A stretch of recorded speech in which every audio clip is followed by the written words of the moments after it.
فاجعلنا من الأخيار ويحيينا على تقوى بلا محنة ولا بلوى آمين يا الله بجاه المصطفى المختار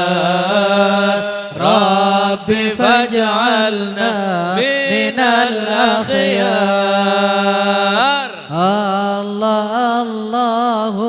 الله الله الله الله الله الله الله الله ربي فاجعلنا من الأخيار شاهد حسن من نهوى وتدنو مننا العلوى نشاهدها بهادي الدار ربي فاجعلنا من الأخيار آمين يا الله الله الله الله الله الله الله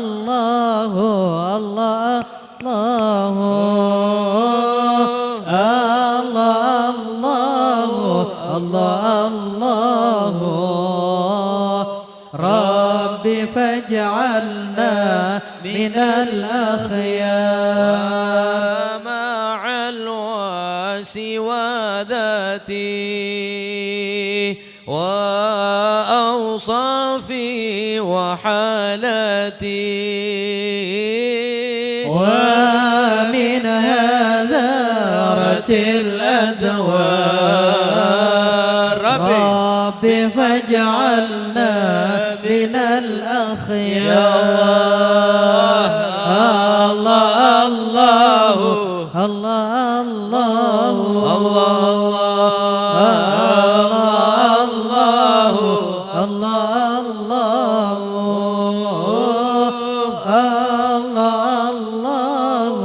الله ربي فاجعلنا من الأخيار اللهم صل وسلم وبارك عليه وعلى آله صلى الله عليه وحين قرب ونوضي هذا الحبيب صلى الله عليه أعلنت السماوات والأرضون ومن فيهن بالترحيب وأمطار الجود الإلهي على أهل الوجود تسج والجنة الملائكة بالتبشير للعالمين تعي سبحان الله لا ولا إله إلا الله والله أكبر سبحان الله الحمد لله لا ولا إله إلا الله والله أكبر سبحان الله والحمد لله ولا إله إلا الله والله أكبر والقدرة كشفت قناع هذا المستور ليبرز نوره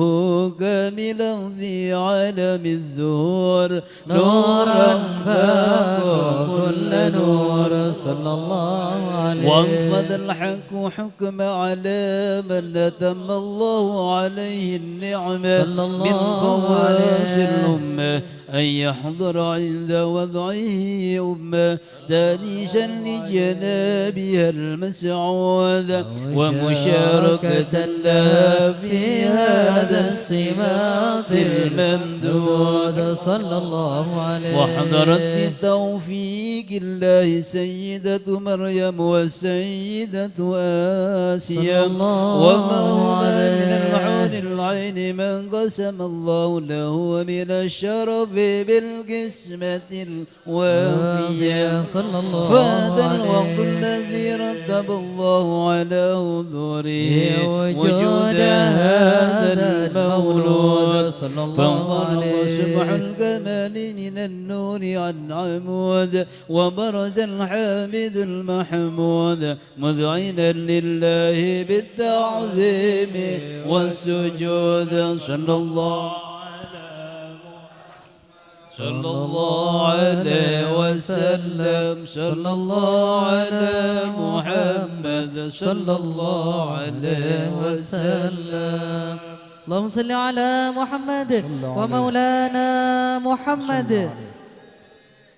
Khusyuk mau sarang-sarang sampai neng-neng. أشرق الكون ابتهاجا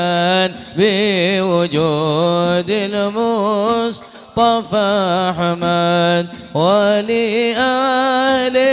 الكون أنس يا رسول الله وسرور قد تجدد يا نبي سلام عليك يا رسول سلام عليك يا حبيب سلام عليك يا رسول الله صلوات الله عليك فطربوا يهلا المثاني فهزار اليوم غرت واستضيء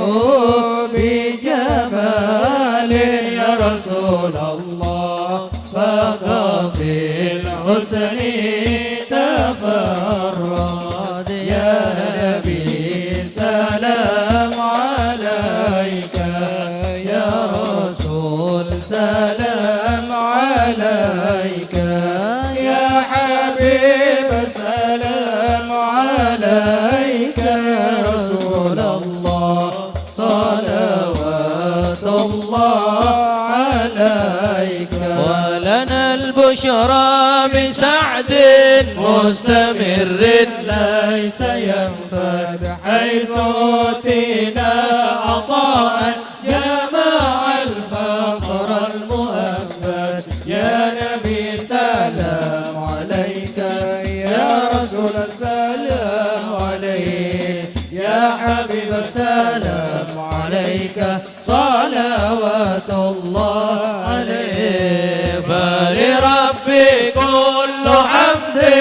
جل أن ينصره العد إذ حبانا بوجود مصطفى الهادي محمد يا نبي سلام عليك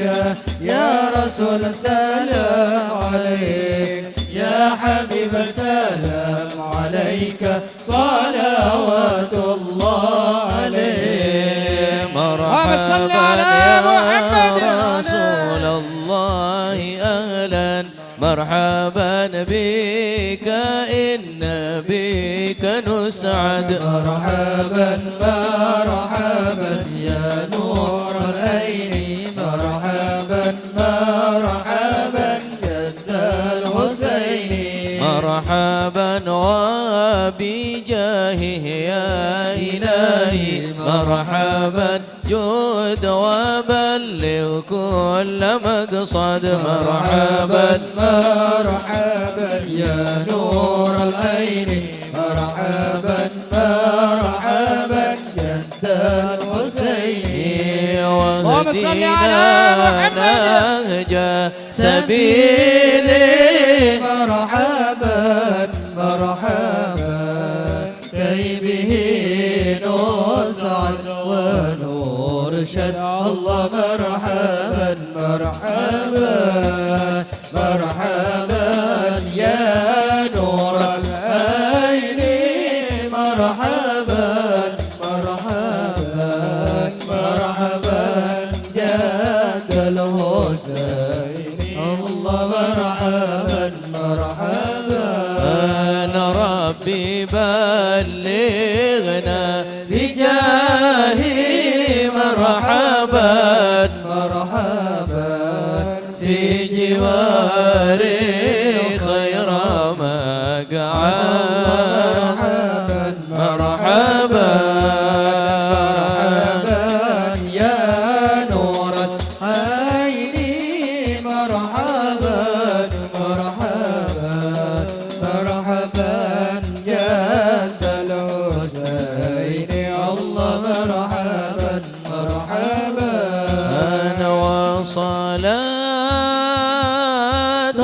الله تغشى أشرف الرسل محمد صلى الله عليه وسلام مستمر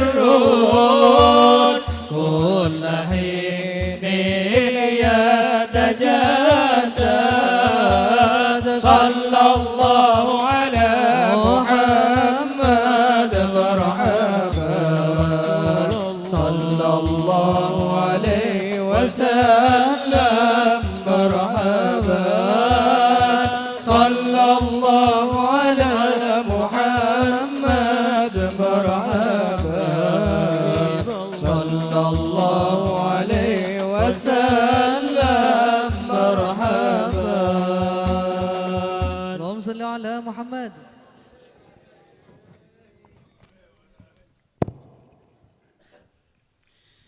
اللهم صل وسلم على سيدنا محمد وعلى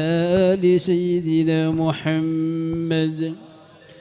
ولقد اتصف صلى الله عليه وسلم من محاسن الأخلاق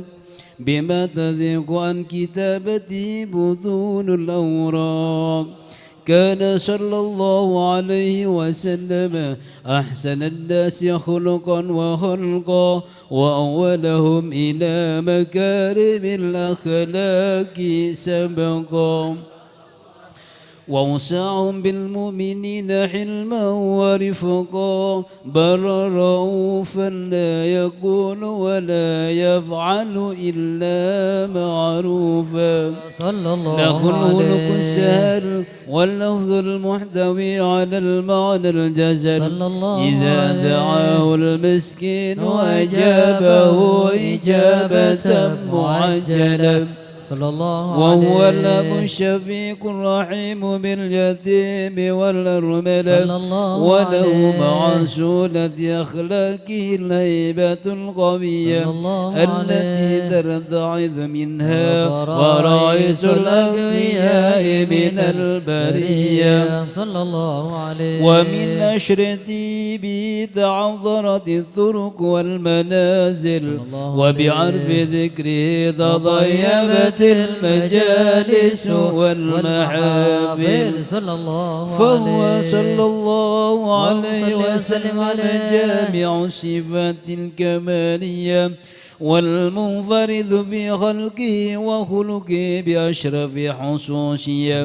فما من خلق في البرية محمود إلا وهو متلقا عن زين الوجود صلى الله عليه أجملت في وصف الحبيب وشانه والعلا في مجده ومكانه أوصف عز قد تعالى مجدها أخذت على نجم السهاب عنانه صلى الله وقد انبسط القلم في تذوين ما أفاضه العلم من وقائع مولد النبي الكريم صلى الله عليه وحكاية ما أكرم الله به هذا العبد المقرب من التكريم والتعظيم والخلق العظيم صلى الله عليه وحسن مني أن أمسك أعنة الكلام في هذا المقام وأقرأ السلام على سيد الأنام. السلام عليك أيها النبي ورحمة الله وبركاته. السلام عليك أيها النبي ورحمة الله وبركاته. السلام عليك أيها النبي ورحمة الله وبركاته. وبذلك يحسن الختم كما يحسن التقديم فعليه أفضل الصلاة والتسليم اللهم صل وسلم أشرف الصلاة والتسليم على سيدنا ونبينا محمد الرؤوف الرحيم اللهم صل وسلم وبارك عليه. اللهم صل وسلم على سيدنا محمد وعلى آل سيدنا محمد. قد كفاني علم ربي من سؤالي واختياري أنا عبد صار فخري ضمن فقري واضطراري فلهذا سري أدعو في يساري وعساري أنا عبد صار فخري ضمن فقري واضطراري يا إلهي ومليكي أنت تعلم كيف حالي وبما قد حل قلبي من هموم واشتغالي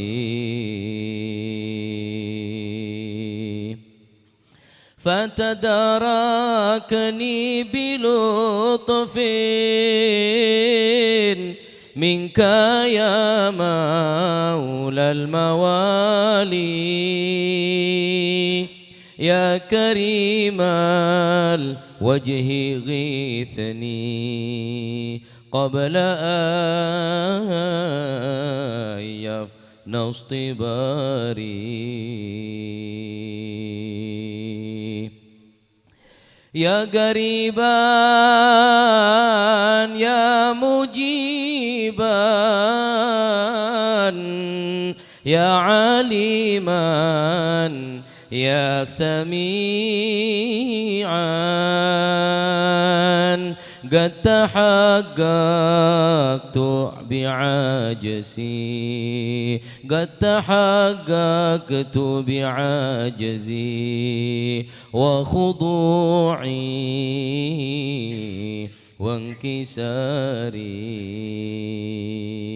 وانكساري يا تواب تب علينا يا تواب تب علينا وارحمنا وانظر إلينا وارحمنا وانظر إلينا يا تواب تب علينا يا تواب تب علينا وارحمنا وانظر إلينا وارحمنا وانظر إلينا لم أزل بالباب وقيف فارحمن ربي وقوفي وبوادي الفضل عاكف فأدم ربي عقوفي يا تواب تب علينا يا تواب تب علينا الله وارحمنا وانظر إلينا وارحمنا وانظر إلينا ولحسن الظن لازم وهو خلي وحليفي وأنيسي وجليسي طول ليلي ونهاري يا تواب تب علينا يا تواب تب علينا وارحمنا وانظر إلينا وارحمنا وانظر إلينا حاجات في النفس يا رب فاقضيها يا خير قاضي وآري سري وقلبي من لظاها وشواظي يا تواب تب علينا يا تواب تب علينا وارحمنا وانظر إلينا وارحمنا وانظر إلينا في سرور وحبور وإذا ما كنت راضي فالهنا والبسط حالي وشعاري ودثاري يا تواب تب علينا يا تواب تب علينا الله وارحمنا وانظر إلينا وارحمنا وانظر إلينا قد كفاني علم ربي من سؤالي واختياري فدعائي وابتهالي شاهد لي بافتقاري يا تواب تب علينا يا تواب تب علينا وارحمنا وانظر إلينا وارحمنا وانظر إلينا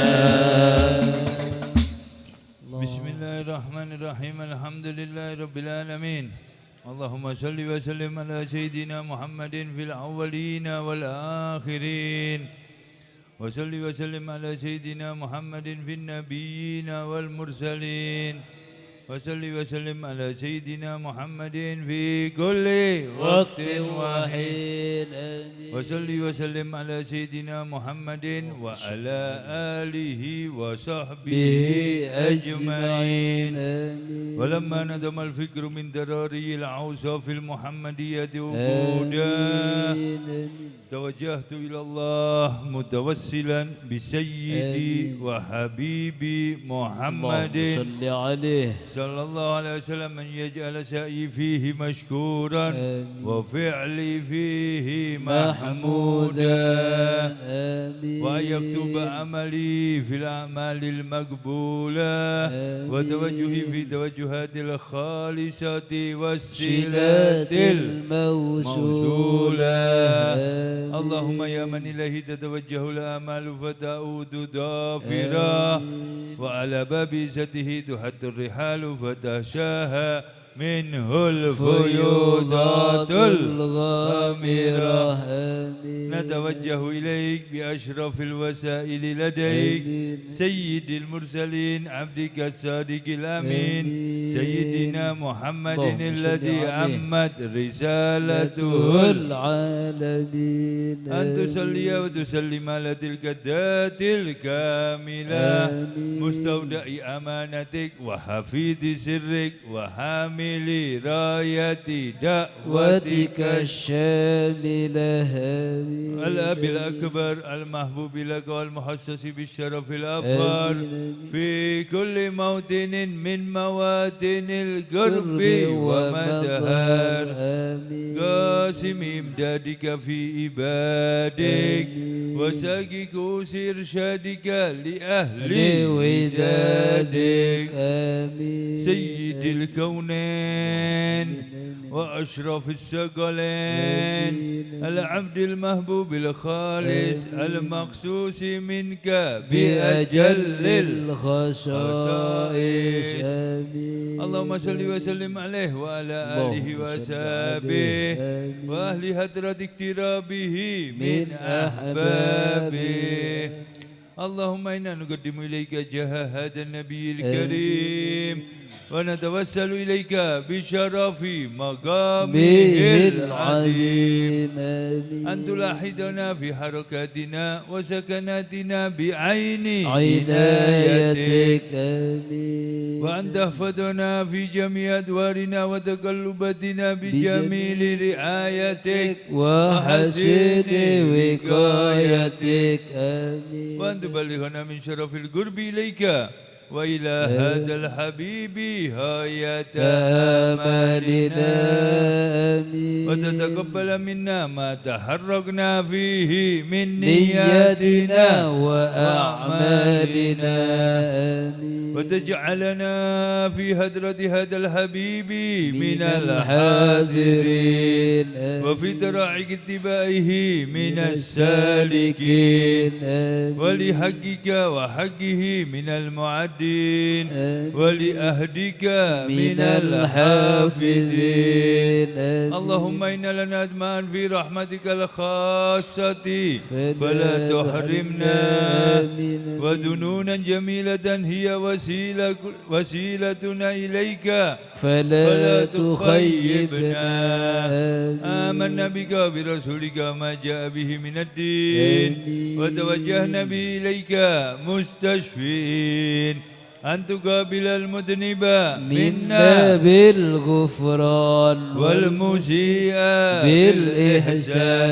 والسائل بما سأل والمؤمل بما أمل وأن تجعلنا ممن نصر هذا الحبيب ووازره وواله وظاهره وأم ببركاته وشريف بجاده أولادنا ووالدينا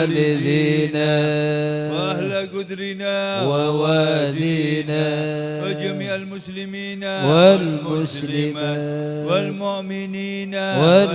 والمؤمنات في جميع الجهات آمين. وادم راية الدين القويم في جميع الأقطار منشورة ومعالم الإسلام والإيمان بأهلها معمورة معنا وسورة واكشف اللهم كربة المكروبين واقضي دين المدينين واغفر للمذنبين وتقبل توبة التائبين وانشر رحمتك على عبادك المؤمنين أجمعين واكفي شر المعتدين والظالمين وابسط الأدل بولاد الحق في جميع النواحي والأقطار وأيدهم بتأييد من عندك ونصر على المعاندين من المنافقين والكفار واجعلنا يا ربي في الحزن الحزين من جميع البلايا وفي الحرص المكين من الذنوب والخطايا وادمنا في العمل بطاعتك والصدق في خدمتك قائمين وإذا توفيتنا فتوفنا مسلمين مؤمنين واختم لنا منك بخير أجمعين واختم لنا منك بخير أجمعين واختم لنا منك بخير أجمعين وصل وسلم على هذا الحبيب المحبوب للأجسام والأرواح والقلوب وعلى آله وصحبه ومن إليه منسوب وآخر دعوانا الحمد لله رب العالمين سبحان ربك رب العزة عما يصفون وسلام على المرسلين والحمد لله رب العالمين نهتم هذا الدعاء المولد تدرار في مجلس المحبين وإلى حضرة النبي سيدنا محمد الفاتحة.